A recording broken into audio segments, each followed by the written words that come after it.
hear. Yes. Yeah, okay. So this is important slides, particularly those who are new, those who are intending to pursue master's, PhD, and even some new researcher as well. So when this is my particular strategy. So when I was working University of Malaya, as you know, that is the premier university, top university in Malaysia. And in 2010, actually, I got 1.1 million US dollar equivalent of funding. At that time, major portion was to allocate to recruit students, masters and PhD students. That was a high impact research grant scheme, particularly University of Malaya's Vice Chancellor Tansik Gaud Jasman. He brought from Ministry of Higher Education 596 million only for University of Malaya. So I was one of the recipients. So as a result, I designed the project in such a way that I can recruit more students. So since I have more students, and also I make very specific my own strategies that any students will be pursuing PhD and masters with me, first few months, 2 to 3 months, they have to engage in writing review paper. Why? Because particularly this will help to improve their knowledge. As you know, those who come by completing their master's or undergraduate study, they don't have enough knowledge on specific topics. They have theoretical knowledge, for example, science, engineering, mechanical engineering, heat transfer, thermodynamics, and so on. But they don't have specific knowledge on that specific project. So those who are in US, for example, for your information, actually in Malaysia, we don't have any theoretical courses in most cases. So that's why I think if we give this task to write a review paper, this is specifically to improve their knowledge. And by doing this, particularly some of my PhD and master students, when they prepare a review paper, when they draft a review paper, and when they publish a review paper, and they specifically mention that this boosts their confidence on the topics. So this is the reason also I designed specifically with all my students, particularly those who are capable, those who are strong, those who have strong interest to write a review paper. I always engage them in writing a review paper. Of course, this is also in the form of a team, but I train them also with senior and junior. This is how also I build up my team. So normally the senior will train the juniors and I will be in the loop also. And this is how we plan from the very beginning. As a result, this helps to improve their knowledge. This is what I said, to improve the knowledge on that specific topics. This also helps to build the confidence on the topics. I think I mentioned this one. And as we know, we are researchers, we are scientists, we constantly need to publish, and also these are the literature is the part of the master's and PhD thesis. So if they know how to critically review the literature, critically synthesize the literature, critically analyze the literature, so this again can be a part of their PhD and master's thesis. As we know, the one specific section, one specific chapter is the literature review. So this is also another purpose. So if we train our students to critically analyze, critically review the literature. So this will be another good benefit, that by writing a review paper, critically analyzing this, in somehow it will be the part of his PhD and master's thesis, and at the end, they can put that component in their thesis. So this might reduce their time as well, and they will be well trained. As we know, so during their experimental work also, they need to design their experiments. So by reading the literature, so particularly there is a specific section on methodology sections, experimental design section. So of course they will be going through that section as well.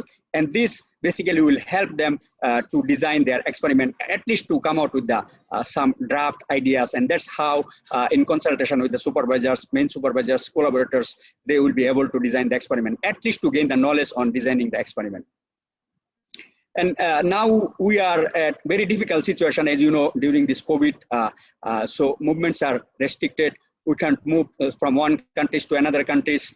We cannot even go lab as we could go earlier in normal time. So in this situation, I think rather than in frustration mood or idling situation, so if students can spend some time in drafting a review paper in collaboration with the expert locally and internationally, I think this will be a best optimization of their time. So as you know, the writing review paper actually is not an easy task. So normally from 300 to 500 references are summarized. So reading, digesting, analyzing, synthesizing these 300 to 500 references, it's a tedious time. So if someone publish a review paper and someone is reading this summarized form, definitely this will help to optimize their time rather than going through each and every papers. This is what I say, the optimization of time, because this review paper, basically, I can understand when I want to design a new proposal, I want to write a proposal. So when I read 1 or 2 review paper, then I can understand how much beneficial this review paper to design my own new projects, particularly to identify novelties, what is the gaps and so on. One of the particular reason, one of the specific reason also in writing a review paper is the future perspectives or future directions.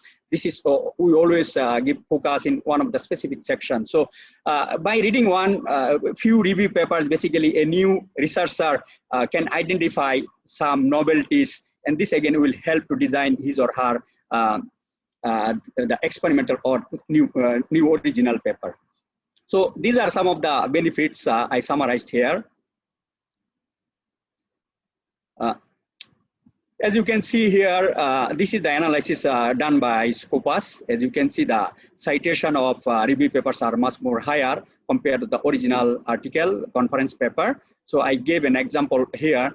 So I published a paper. This is an original paper. I published in 2002, and its citation is only 8. And whereas I'll show some of my review paper, those which are strategically written.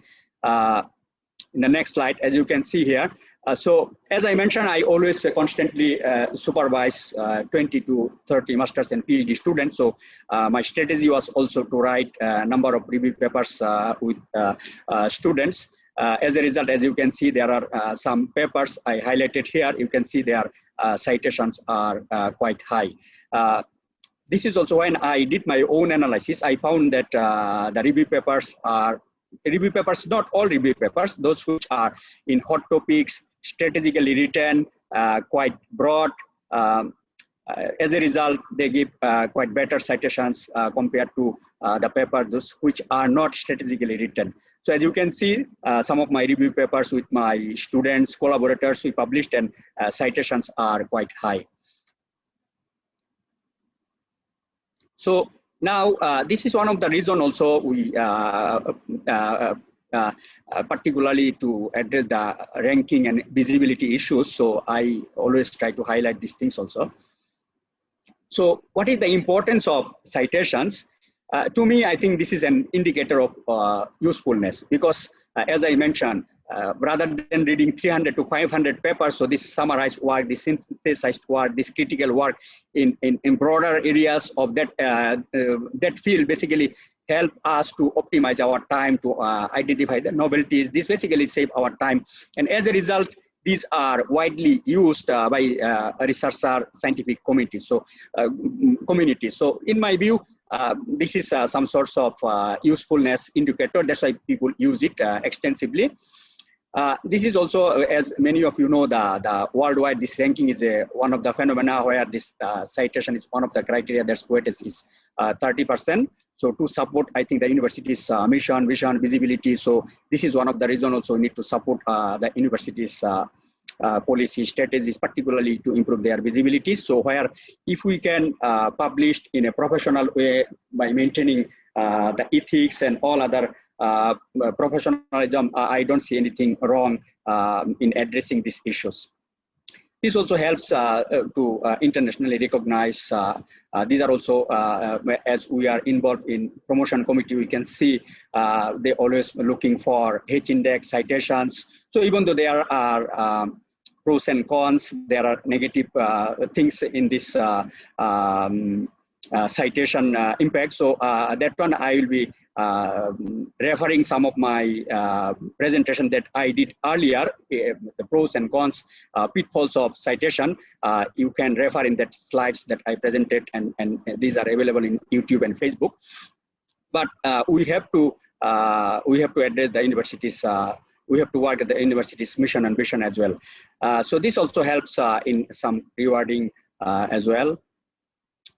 So here are some of the important notes also I'm trying to highlight here, because these are some of the comments when we present, when we publish, some other people also give some feedback. I think these are good things to